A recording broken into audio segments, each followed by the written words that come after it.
So our Ango is finished now, and our Rohat's retreat, and I've received some comments. Many people say how wonderful it was, but also it was kind of disappointing, or they couldn't do what they planned to do. They couldn't stick to all their commitments, and somehow they couldn't maintain perfect Zen mind for 90 days. And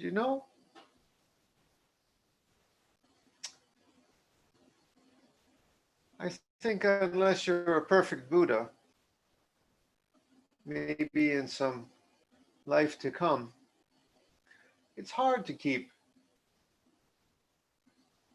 all our commitments and practice from morning till night and keep Zen mind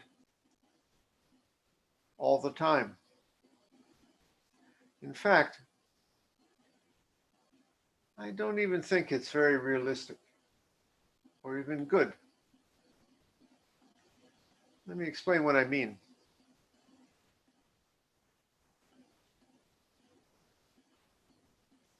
In this ordinary life, it's hard to do our practice and always keep mindful and keep a peaceful heart, to realize all the Buddhist teachings. It's hard to do that a lot of the time because we're busy with other things. I suppose if you're a monk in a monastery, practicing morning till night, it's easier. That's one reason that those people may need to do that. They lock the door and just practice, focusing on their Buddhist practice and everything like that. But for those of us out in the world, it's hard. We have so many other things that we must do and that distract us and that occupy our mind.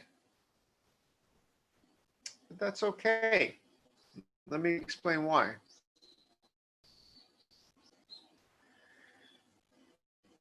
It's okay if through this practice you come to have the ability to realize the peace, the unity, the going with the flowness of our Zen practice. It's okay if you come to realize that more and more, sometimes.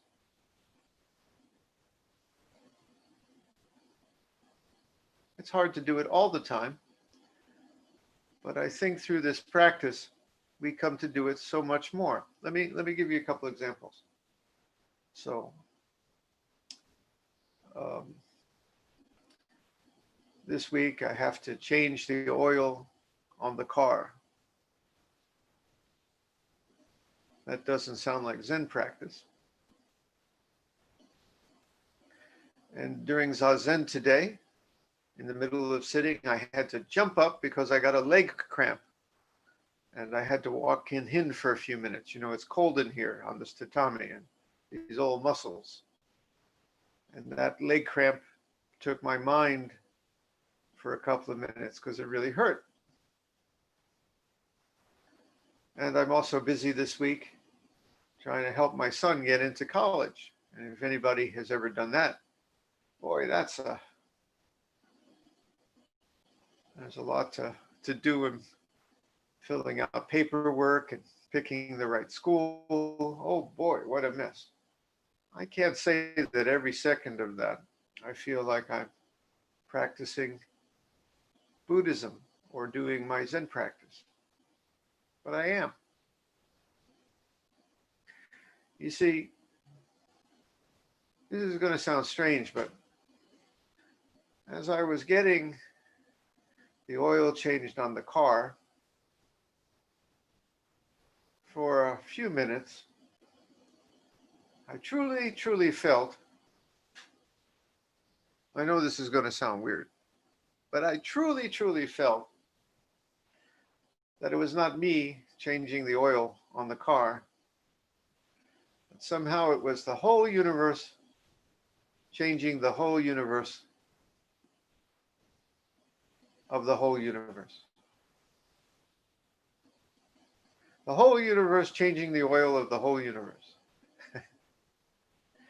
And for a moment there, I flowed as smoothly as if I was covered with oil and just flowed through life. And today, when I had that leg cramp, and I was feeling so miserable and distracted, limping around here in the Zendo for a minute, just for a few seconds in there, amidst the pain, I felt, oh, this is okay. Nothing wrong here. It's fine.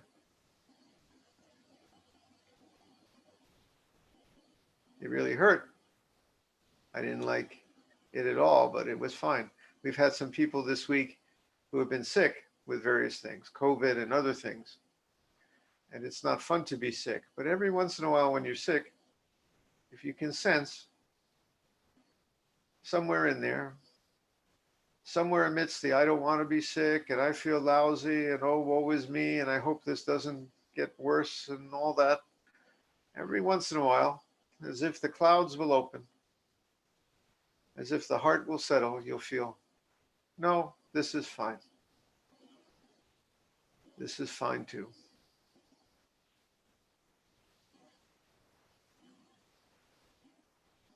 All the complexity of working with my son, trying to get him into college and worrying about how we're going to pay for it, and if he's going to be okay. We're thinking about sending him to America that's so far away. Oh my, is he ready for it? My head is just filled with all kinds of stuff. But every once in a while, I take a breath, it clears. And the big, it'll be what it is, fills my heart. And that's enough. That's enough. Don't expect your practice to be perfection all the time. Don't think that it's going to turn you into some kind of Buddhist saint. You're not a machine. You're not a robot.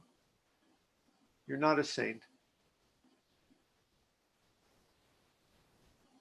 But let the clouds open. Let the heart settle.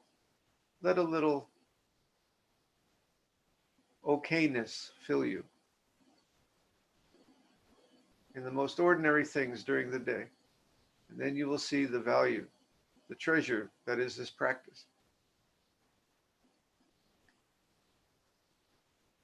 You may not be a perfect Buddha, not yet. But if you do that for a moment, that is perfect Buddha come to life. Let's sit.